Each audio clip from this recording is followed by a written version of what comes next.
Campus Martius and the Lafayette Trail dedicated a historical marker in honor of General Lafayette's visit to Marietta. The marker is located beside the Lafayette Hotel near the Marietta Levee. The marker briefly describes Lafayette's visit to Marietta when he was on his farewell tour.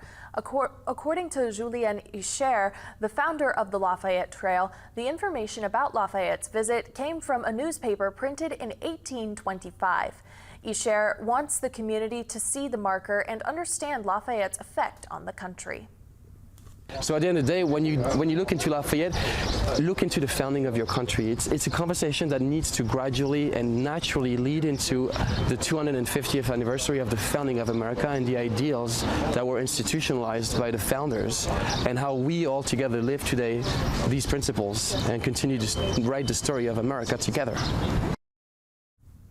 The marker is the 167th marker erected by the Lafayette Trail.